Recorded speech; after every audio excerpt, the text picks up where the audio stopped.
Okay, I'm Shamim Ahmed, and I'm here in Asindh, and this is the second visit of mine. I'm basically from Bikaner. I was teaching English language in Kerala. Now I'm here with another task, which has been given to me by my friend, Mr. Sanskran, who is standing behind the camera. So he wants me to speak something about um, how to speak English fluently and confidently. Uh, Before giving you any kind of tip, I would like to share some problems what students face, what people face who want to speak in English. Uh, the biggest problem what they face is their likeness or hatred towards grammar. In my opinion, if we focus a lot on grammar, we may not be able to speak English fluently. We'll be more confused. So, what I say is teach English without teaching English. That is, don't focus on English grammar a lot. So, how about we learn English in a contextual way? We create some situations, we create some scenarios in which we try to learn some words, some sentences. For example, if I become a doctor and you become a patient, so what should I ask first? Okay, for a moment, let's forget that you know Hindi and I also know Hindi. Let's forget this. So I'll enter the doctor's chamber. So let me ask Mr. Sanskran to come here as a Yes. patient, and I will be the doctor. Okay. Okay, sir. He won't speak in Hindi. Okay. Yeah. He won't speak even in English. He will not speak anything, but we will have some discussion. Sir, without the common language. Nothing. We will have just gestures and expressions. Okay.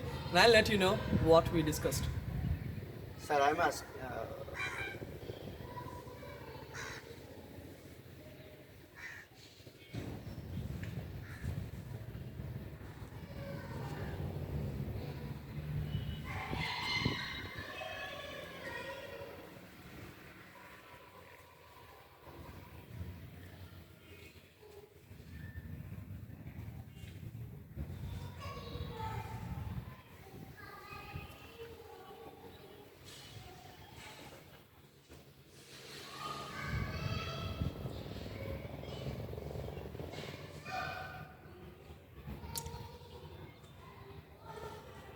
Ah. Ah, Ah. ah. Okay.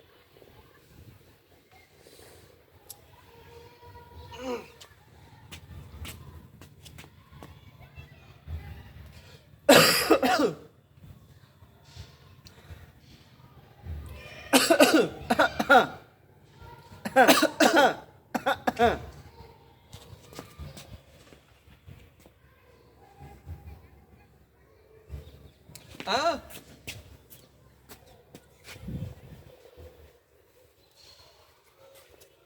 Okay. So that was a non-verbal discussion. We did not use any language, but both of us were able to understand what we were discussing because we know what happens commonly in a doctor's chamber.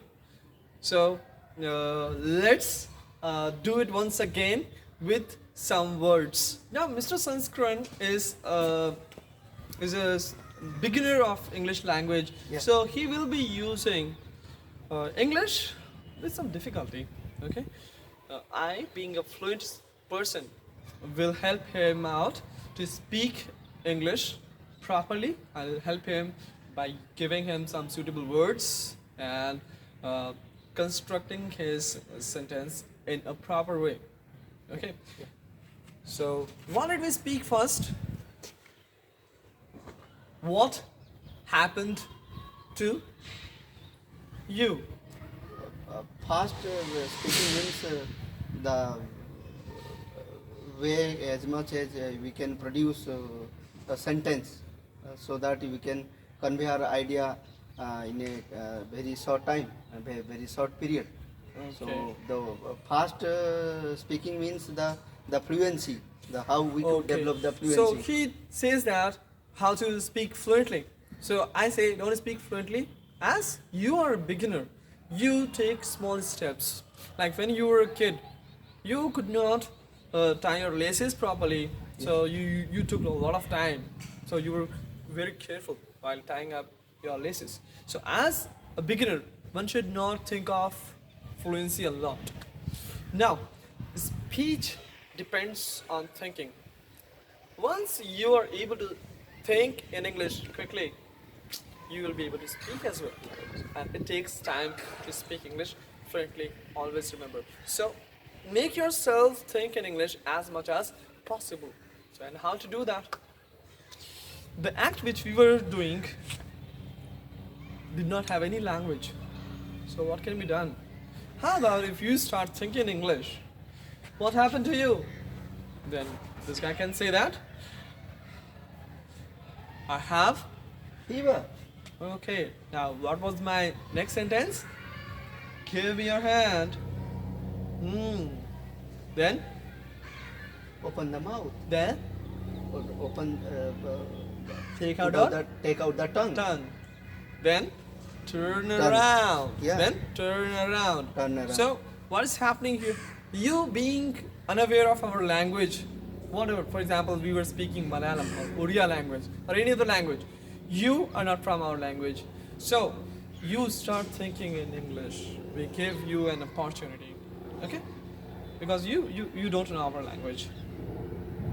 So this is a way which can make you, able to think in English.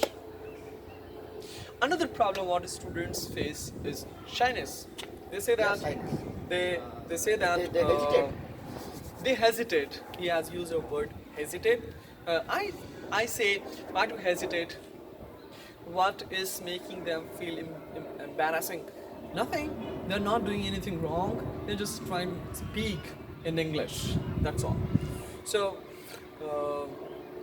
for this, one should try to meet and speak to people who know English or who are like-minded people. And in the beginning, you should try to avoid such places and such people who do not know English and they make fun of English. So you try to speak in English. Don't be afraid of speaking. Always remember, unless you speak in English, you will never be able to improve because your trainer cannot figure out the common errors what you commit frequently.